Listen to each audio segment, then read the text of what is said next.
Assalamualaikum warahmatullahi wabarakatuh. Saya Dani Apriliadi dari Universitas Muhammadiyah Jakarta, Prodi PBSI, kelas BBI, ingin menjelaskan tentang sosiologi sastra.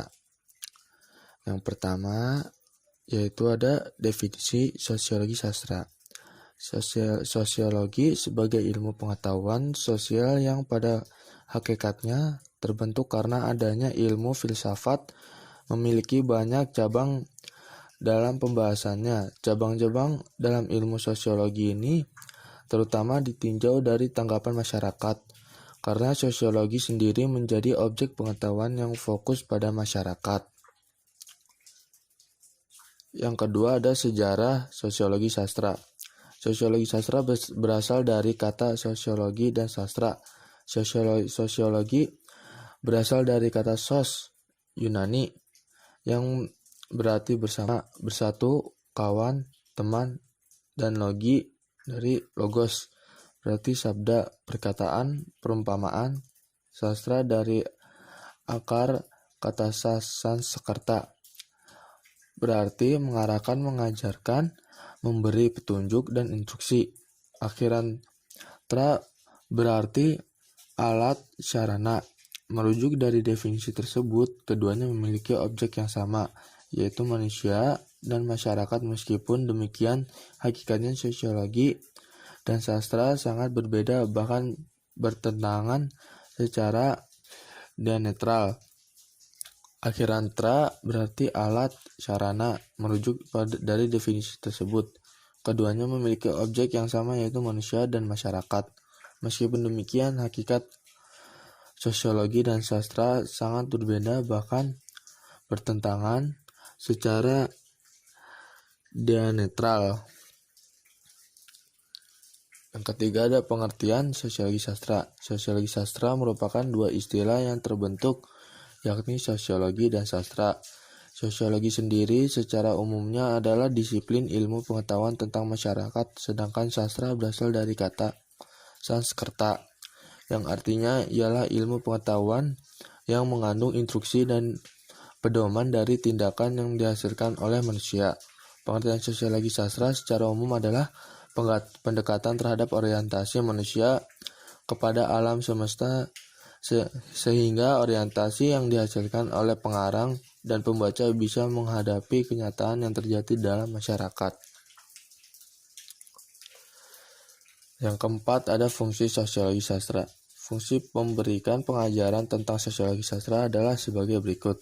Fungsi dalam sosiologi sastra adalah sebagai pembaharu dan perombak dari tradisi yang dijalani masyarakat pada saat ini. Sosiologi sastra memiliki fungsi sebagai media penghibur bagi masyarakat. Sastra dan sosiologi menjadi titik batas bahwa antara hal-hal yang bisa dicontoh dan harus bisa diganti atau tidak layak dalam penelitian. Penelitiannya. Yang kelima ada contoh sosiologi sastra. Contoh karya dalam sosiologi sastra yang menjadi titik kebahasan misalnya saja dalam karya sastra ditulis, yakni novel Siti Nurbaya yang memberikan pendekatan mengenai budaya perjodohan. Novel ini sendiri sangatlah hits bagi masyarakat Indonesia. Dalam novel Siti Nurbaya dikaji mengenai sosiologi sastra adalah tentang hubungan perjodohan dengan bangsa-bangsawan. Penilaian terhadap apa yang terjadi ini setidaknya memberikan nuansa pendidikan kepada masyarakat luas tentang arti perjuangan perjodohan dan percintaan. Pendekatan sosiologi sastra dalam novel Siti Nurbaya di atas setidaknya memberi penilaian yang bukan hanya dalam segi pengarang, akan tetapi juga memberikan pengajaran kepada masyarakat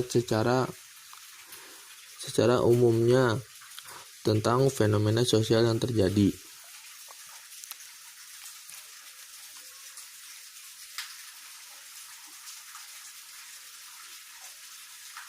Yang keenam ada metode analisis sosiologi sastra. Metode penelitian adalah langkah kerja untuk memahami objek yang menjadi sasaran penelitian. Langkah-langkah dalam menganalisis menggunakan metode sosiologi sastra pertama yaitu menganalisis unsur intrinsiknya.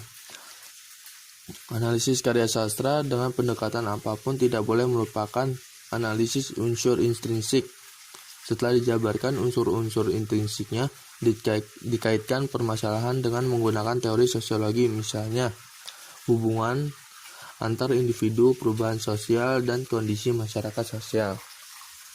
Yang ketujuh atau yang terakhir yaitu kesimpulan. Sastra merupakan pencerminan masyarakat melalui karya sastra. Seorang pengarang mengungkapkan problema kehidupan yang pengarang sendiri ikut berada di dalamnya. Karya sastra menerima pengaruh dari masyarakat dan sekaligus mampu memberi pengaruh terhadap masyarakat. Sosiologi sastra berorientasi mimetik, memandang karya sastra sebagai cerminan masyarakat yang perhatiannya berpusat pada struktur kemasyarakatannya dalam karya sastra. Pendekatan sosiologi sastra bertujuan untuk memaparkan dengan cermat fungsi dan keterkaitan antar unsur yang membangun sebuah karya sastra dari aspek kemasyarakatannya, pengarang, pembaca, dan gejala sosial yang ada. Segitu saja yang dapat saya sampaikan. Kurang lebihnya mohon maaf. Terima kasih telah mendengar. Assalamualaikum warahmatullahi wabarakatuh.